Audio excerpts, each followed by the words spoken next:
अस्सलामु अलैकुम वरहमतुल्लाहि वबरकातुहू के 24 न्यूज़ रूम में मैं आपका मेज़बान सलमान अतहर कासमी बीजापुर कर्नाटक से। नाजरीन, मुल्क की बड़ी और अहम कुछ खबरें लेकर आपके सामने हाजिर हुआ हूँ। इस वक्त मेरे सामने जो सबसे बड़ी खबर जुड़ी हुई खबर है वो है किसानों को लेकर के, जिनको अन्नदाता कहा जाता है। और आपको बताता चलूँ, जो 2 महीने यानी 26 जनवरी से पहले 2 महीने मुसलसल जिनका पुरअमन एहतजाज सारी दुनिया देख रही है, मुल्क भारत देख रहा है और भारत की रहने वाली तमाम तर इंसान उसको देख रहे हैं कि किस तरह पुरअमन एहतजाज किसानों का चालू था और है। आज 29 तारीख है नाज़रीन। गुज़िश्ता 26 जनवरी के मौके पर मैं आपको लेके चलता हूं किस तरह से 26 जनवरी को जो किसानों ने ऐलान किया था और पुलिस प्रशासन से इजाज़त मांगी थी कि रिंग रोड पर ट्रैक्टर रैली निकाली जाएगी और हम अपनी रैली को लेकर के जाएंगे और रैली यानी ट्रैक्टर परेड करते हुए फिर हम अपने वापस मुकाम पर आ जाएंगे जहां पर हमारा आंदोलन चल रहा है। लेकिन आप थोड़ा सा पीछे जाएंगे। 26 जनवरी किसान बाकायदा परेड करते हुए किस तरह से निकलते हैं और निकलने के बाद बैरिकेड तोड़ते हैं और कुछ ये भी दिखाया जा रहा है मीडिया द्वारा, हमने वीडियो देखा है कि कुछ ट्रैक्टर बेकाबू हो जाते हैं और इसके बाद बैरिकेड तोड़ते हुए किसान को एक मुस्तकिल गुट किस तरह से बैरिकेड तोड़ते हुए सीधा लाल किले चला जाता है और लाल किले जाने के बाद में किस तरह किसानों का एक गुट लाल किले पर चढ़ जाता है और चढ़ने के बाद में जहां पर तिरंगा फहराया जाता है उसी मकाम पर किसानों का झंडा फहराया जाता है, जिसकी हम सख्त निंदा करते हैं। वो किसी तरह भी उसका कोई जवाज नहीं है, वो बिल्कुल गलत है। हम उसका गम और अफसोस भी करते हैं जो हुआ है, लेकिन इसके साथ कुछ अपडेट है, कुछ सोचने की चीजें हैं नाजरीन। पहली बात तो यह है, आपको बता दूं कि ये सब कुछ होने के बाद किसानों के नेताओं ने जो सबसे बड़ी बात कही है वो कही है कि ये जो हादसा हुआ है, जो भी कुछ हुआ है, लाल किले पर जो किसानों का झंडा फहराया गया है, इसमें कोई हमारा हाथ नहीं था और हम इसकी निंदा करते हैं, हम इससे बिल्कुल अलग होते। किसानों ने बिल्कुल उससे अलग होने की बात कही है। और झंडा फहराने वाला कौन था, एक सोचने की बात है, जिसका नाम दीप सिद्धू है। और दीप सिद्धू कौन है, वो हम और आप तो नहीं है। दीप सिद्धू कोई किसान नहीं है। किसानों ने कहा है कि दीप सिद्धू सिख सरदार नहीं है, बल्कि दीप सिद्धू तो वो इंसान है जिसका बीजेपी से खास ताल्लुक है। अमित शाह साहब के साथ उनके फोटो हैं और हमारे माननीय प्रधानमंत्री के साथ उसके फोटो हैं। और जो इस वक्त पंजाब में बीजेपी का बड़ा लीडर है उसके साथ उसके फोटो है, करीबी आदमी है, उसका नाम है जिसने झंडा लहराया। और झंडा लहराने के बाद ये बात किसानों ने बिल्कुल मीडिया के सामने कही है कि इसमें हमारा कोई हाथ नहीं है। लेकिन ये सब कुछ होने के बाद पुलिस लाठी चार्ज होती है। पुलिस लाठी चार्ज करने के बाद किसान पुलिस पर हमला करते हैं, दंगा होता है और ये सब होने के बाद में जैसे कैसे पुरअमन माहौल होता है और गाजी बॉर्डर पर किस तरह से किसान पहुंचते हैं। और पहुंचने के बाद में वहां की जो हमारे सामने कल की खबरें आई वो आपके सामने रख दूं। मुल्क भर की निगाहें इस वक्त यानी कल गाजीपुर बॉर्डर पर मरकूज थी, जहां पुलिस और इंतजामिया ने बड़े एक्शन की तैयारी कर ली थी। यहां भारी तादाद में पुलिस फोर्स तैनात थी और इलाके में दफा 144 नाफज कर दी गई थी।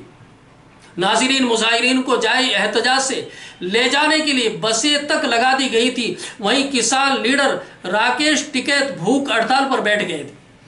उनका कहना था कि गांव के लोग जब पानी लेकर आएंगे, यानी प्रशासन द्वारा लाइट भी काटी गई, करंट काट दिया गया और पानी की सप्लाई बंद कर दी कि कहां पर, गाजीपुर बॉर्डर पर जहां पर यह आंदोलन चालू था।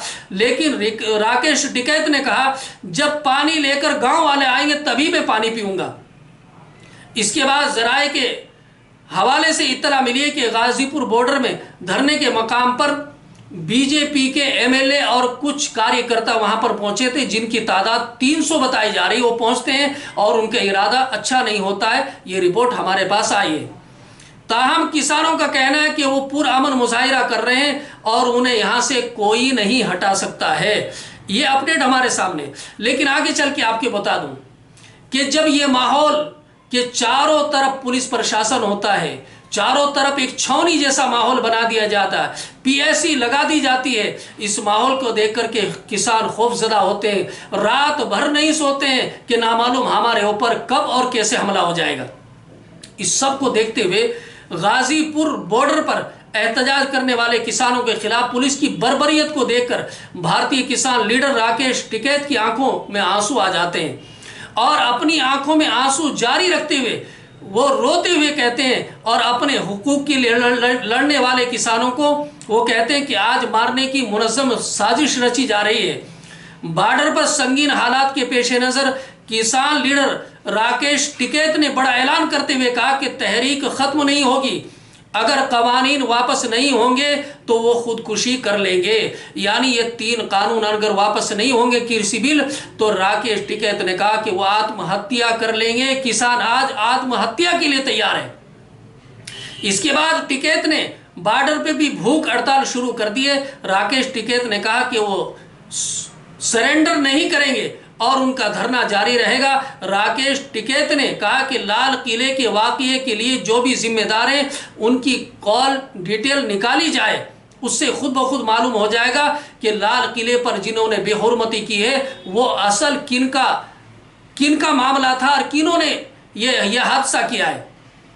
मजीद आगे चलकर के राकेश टिकैत ने दावा किया है कि पुलिस उनको गिरफ्तार करने की कोशिश कर रही है, जबकि सुप्रीम कोर्ट ने भी पुरअमन धरने को जायज़ ठहराया है।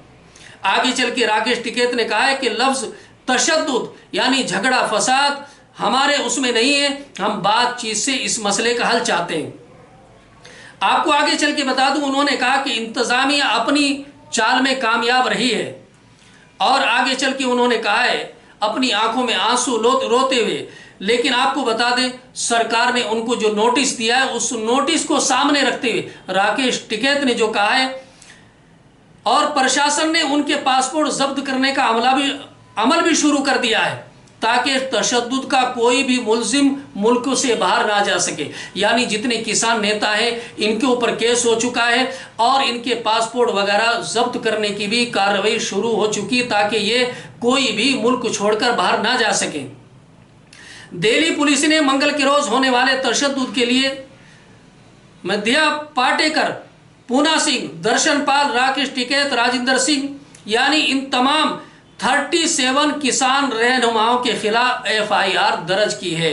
नाजरीन, ये सब कुछ होने के बाद रात को जिस वक्त राकेश टिकैत आंखों में आंसू लेकर के अपना ये अपडेट सामने रखते हैं और ये कहते हैं मीडिया के सामने कि मैं गिरफ्तारी नहीं दूंगा और ना किसान गिरफ्तारी देंगे, चाहे अगर गिरफ्तारी का टाइम आएगा तो हम आत्महत्या कर लेंगे, वरना ये कानून जो बनाया गया है इसे बिल्कुल खत्म करा के जाएंगे। ये सुनने के बाद उन्होंने गुहार लगाई और सबसे कहा, यूपी के तमाम इजले से लगाई कि किसान जहां पर भी हैं वहां धरना प्रदर्शन करें और गाजीपुर बॉर्डर पर आने की कोशिश करें। किसान लीडर की ये बात सुन करके चारों तरफ से किसानों का जमावड़ा टूट पड़ा है और सुबह होते हुए देखा गया ज़राए अबलाग के मुताबिक कि हजारों किसान अपनी ट्रैक्टर ट्रॉली के साथ फिर दोबारा गाजी बॉर्डर पर आना शुरू हो गए थे। नाजरीन, एक बड़ा अपडेट है हमारे सामने। आखिरकार सुबह में ये भी देखा गया कि पुलिस मुसलसल वापसी कर रही है वहां से अपनी गाड़ियों में। हमने देखा, वीडियो हमारे सामने आया है कि पुलिस वापस जा रही है और किसानों का आंदोलन बदस्तूर जारी है।